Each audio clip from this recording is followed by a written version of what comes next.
भूयो भूयो नमाम्यहम् रामाय रामभद्राय रामचंद्राय वेधसे रघुनाथाय नाथाय सीताया पते नमः। अतुलित बलधामं हेमशैलाभदेहम् धनुजवन कृशानं ज्ञानिनामग्रगण्यम् सकल गुण निधानं वानराणामधीशम् रघुपति प्रिय भक्तं वातजातं नमामि। रत्नैकल्पितमासनं हिमजलैः स्नानं च देव्यम्बरम् नानारत्नविभूषितं मृगमदा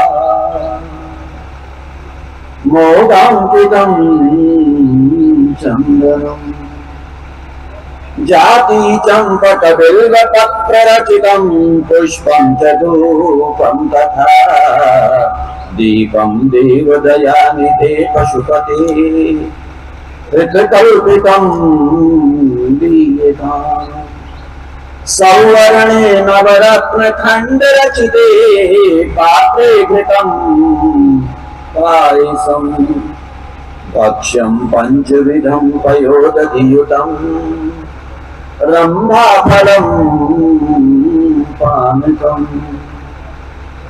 शाकानामयुतं गरं रुचिकरं कर्पूरकाण्डोज्ज्वलम् ताम्बूलं मनसा मया विरचितं भक्त्या प्रभो स्वीकुरु भक्त्या प्रभो स्वीकुरु भक्त्या प्रभो स्वीकुरु। सारे संसार को बनाने वाले समग्र शक्तियों के नियंता ये सारी सृष्टि रची है आपने, इसका प्रणेता रचयिता सृष्टा जो स्वयं है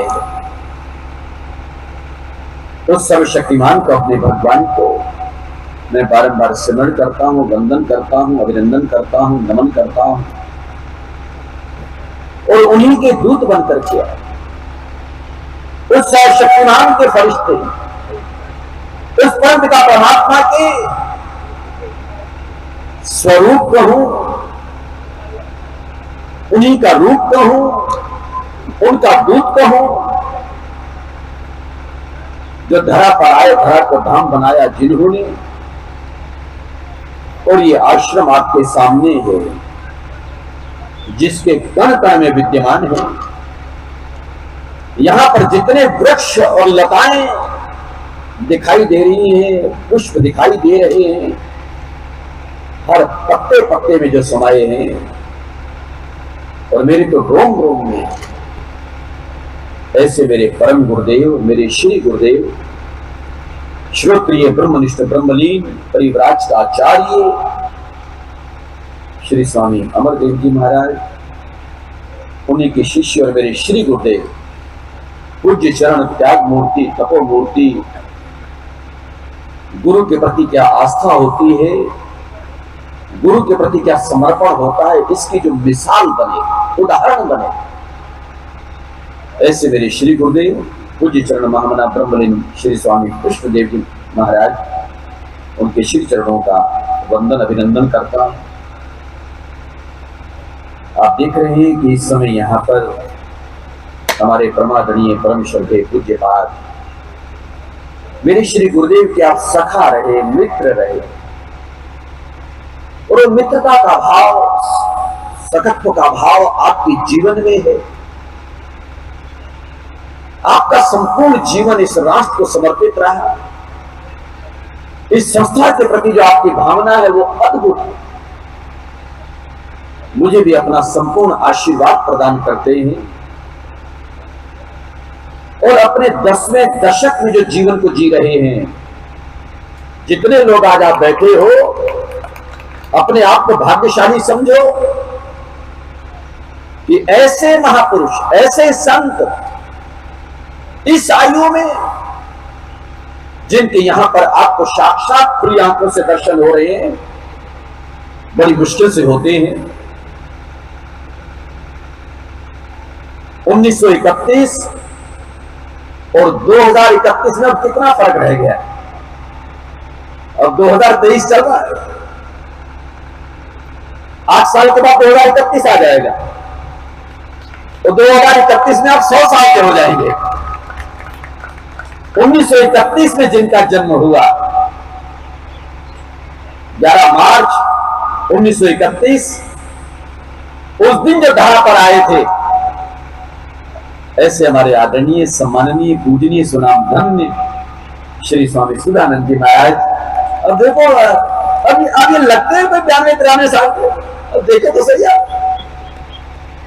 ऐसे प्यारे प्यारे स्वामी जी आपकी उपस्थिति, और इधर फिर दूसरे आप देखो क्या त्रिपुंडधारी, ये 3 मस्तक की लेखाएं। अभी मैं छत्तीसगढ़ में था, हमारे पूज्य राजगुरु महाराज श्री कह रहे थे रामनवमी के दिन 30 तारीख को, ये ब्रह्मा विष्णु महेश की प्रतीक है। ये जो कभी कभी 3 रेखाएं होती हैं, ये मस्तक पर, और हमारी भारतीय संस्कृति और शंकर जी की तीसरी आंख, उसका प्रतीक के बीच में रेड कलर, ये रक्त बिंदु, ये तिलक, ऐसे प्यारे उस तिलक को माथे पर विराजमान करने वाले, और हमारे तो हृदय में समाये हुए। और स्वामी जी केवल मेरे नहीं, जितने पटौदी को मानने वाले भक्त हैं, सबके हृदय में आप समाये। इतना लोग स्नेह करते हैं आपसे, आपके स्वभाव की वजह से, आपके भाव की वजह से। निरंतर लगातार 10 साल जून के महीने में ओड़ी वाले फ्रंटियर होटल वाले सचदेवा परिवार, श्रीमान श्री दलीप चंद जी, श्रीमान आदरणीय श्रीमती दमयंती देवी, वो साक्षी है उनका सारा परिवार, कि जब आपके प्यारे धाम में, स्थान में, आदि बद्री में गीता योग साधना अनुष्ठान निरंतर चलता रहा। मुझे आप और आपका स्थान और तपोभूमि बहुत पसंद आई, बहुत अच्छे लगे। हमारे पूज्य चरण श्री स्वामी विवेकानंद जी महाराज, जो महामना भारत के वो भी सिरमौर महापुरुष, और इस आश्रम की पहचान कि जिन्होंने यहां से सनातन शास्त्री की उपाधि प्राप्त की थी, मेरे परम गुरुदेव के चरणारविंद में रहते हुए लगभग 50 वर्ष पहले, उन्होंने एक बार आपके स्थान पर कहा था, मुझे याद है, आदि बद्री में आपके पूज्य गुरुदेव, जिनके मैंने दर्शन किए, सुनाम धन्य पूज्य चरण महामना श्री स्वामी ओंकारानंद जी महाराज, बड़ी कुशलता से मंचों का संचालन किया करते थे बड़े बड़े सम्मेलनों में, चाहे वो फिरोजाबाद में हो या लुधियाना में हो, अनेक स्थानों पर मुझे भी वो 10 मिनट का समय दिया करते थे, कभी 20 मिनट का भी दिया करते थे। बड़ी कुशलता से मन का संचालन करते थे, वो आपके श्री गुरुदेव थे, पूज्य चरण श्री स्वामी ओंकारानंद जी महाराज। उनके आप परम शिष्य और हम सबके बहुत प्रिय श्री स्वामी रामानंद जी महाराज आदि बद्री क्षेत्र से आप पधारे हुए हैं, आपका भी दर्शन हो रहा है। इसी तरह से अब आज जो हम सबके आकर्षण का केंद्र हैं,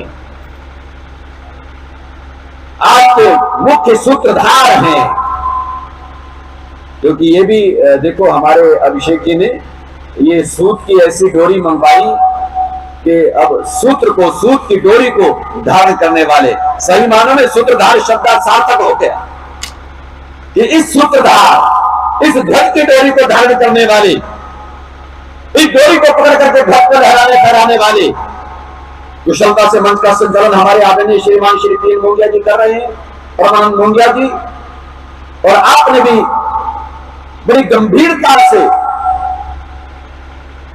हमारे आदरणीय इस परिवार को संबोधित करते हुए अपने आशीर्वाद भी दिए। ऐसा प्यारा परिवार,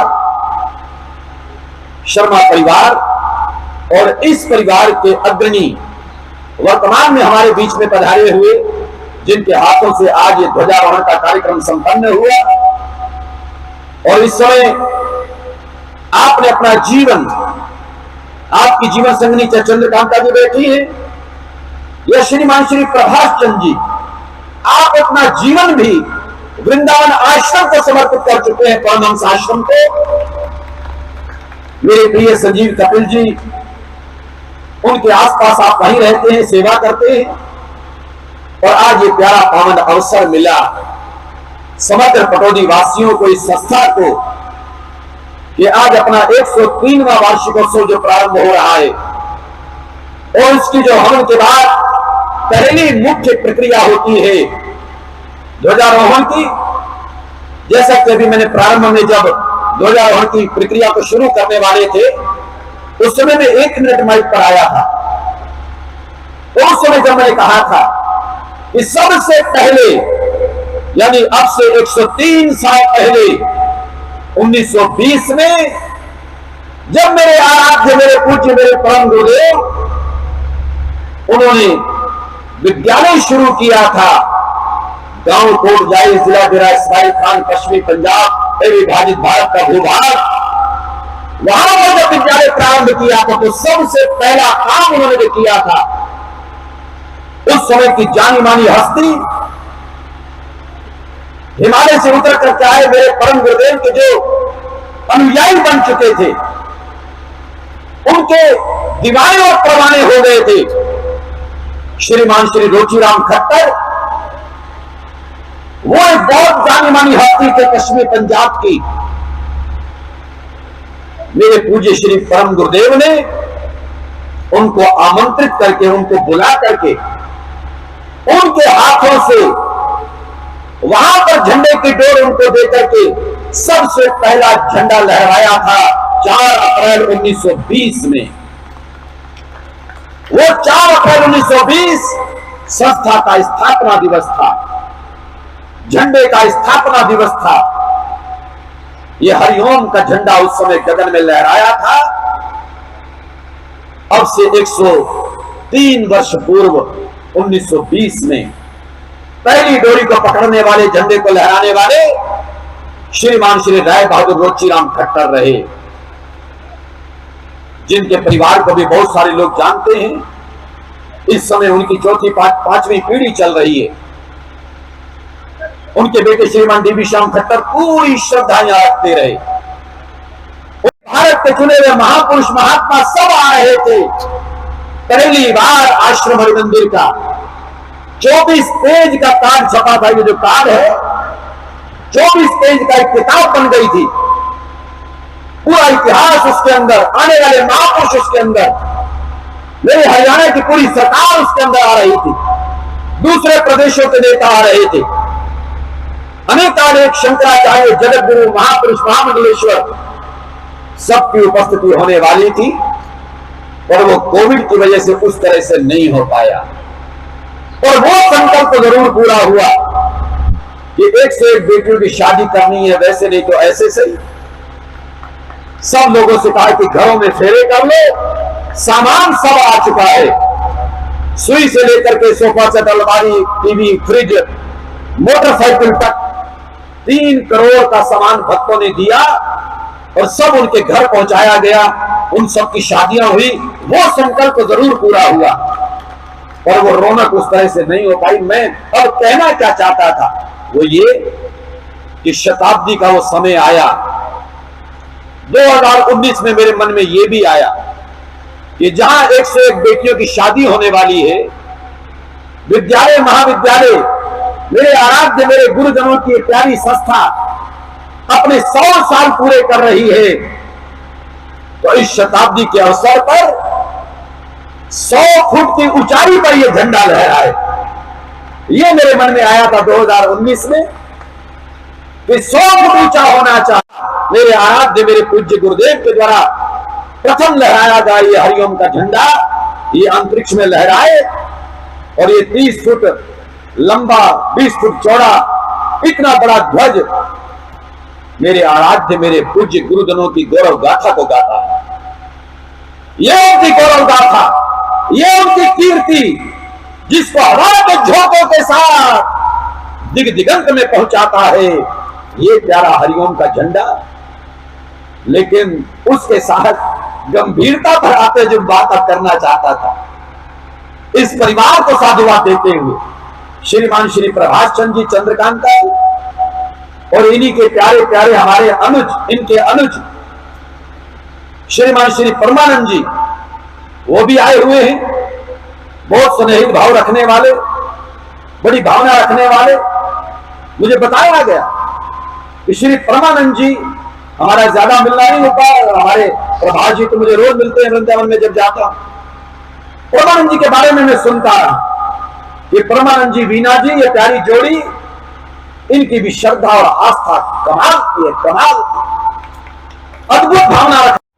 रात भर तैयारी हुई, हमने कहा सवेरे लहराना है यार, बड़ा विचित्र सिस्टम है कि पहली बार अब ऊपर चढ़ नहीं सकते।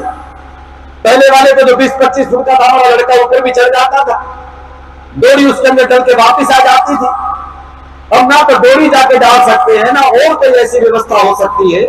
मोटर में झंडे को ले जाना है, सब लहराएं कैसे? फिर हमारे हिंदुस्तान में जुगाड़ चलता है, हम आज भी जुगाड़ से चल रहे हैं। तो उस समय हमने जुगाड़ किया, पर जो भी किया, अब झंडा हम लहराते तो उससे पहले ही खुल गया वो फूल, सारे नीचे आ गए। ऐसा हुआ। आज सवेरे मदन जी भट्ट जी वो हंस रहे थे, कह लगे स्वामी जी देखो आज क्या होता है, पता लगे। वो इसलिए कि उसके बाद जब 101वां मनाया तब भी मामला अटक गया। अगले पिछले साल 102वां था, 102वां उत्सव मना रहे थे, झंडा लहराना था। तो उस समय मैंने मंत्री को बुला लिया। आपको याद होगा हरियाणा सरकार के हमारे आदरणीय श्रीमान डॉक्टर बनवारी लाल जी, आज भी मंत्री हैं वो, तो मंत्री जी को बुला लिया। मैंने कहा आपके हाथों से झंडा लहरा देते, और साहब उनको बुलाया और झंडा अटक ही गया, वहां खुला ही नहीं। और डोरी खींचते रह गए साहब, झंडा ना खुले। तो 3 साल तक 101वां, न 100वां, 101वां, 102वां, 3 साल तक ये परिस्थितियां रही। लेकिन आज पहली बार ऐसा हुआ कि झंडा जबरदस्त लहराया था। क्या जब इसके फूल उड़े, वहां से मैं वहां खड़ा था और नजारा देखने वाला था, वो देख रहे हो पूरे आंगन में फूल बिखरते हुए जा रहे थे। 5-7 किलो फूल डले हुए थे, और पता नहीं क्या करामात ऐसी, लेकिन आज तकनीक मिल गई है हमें, क्योंकि आप पता लग गया हम कामयाब हो गए आज। ये जैसा शर्मा जी के हाथों से झंडा लहराया, अब ऐसा जो उसको बांधा गया था आज, और वो बहुत अच्छी तरह से खुला और लहराया है। अब हमें आज तकनीक मिल गई, अब आगे हमेशा ऐसे लगाया करेंगे। पहले हम नई नई तकनीक, मैंने कहा ना, नए नए जुगाड़ करके अलग काटिए, अलग काट करके ऊपर बांधिए पहले उसको, फिर झंडे को बांधा, फिर उसमें सुई धागे से उसको बांधा, फिर नीचे वाली डोरी से उस धागे को तुड़वाया। मैंने कहा इनको प्रभाष जी को,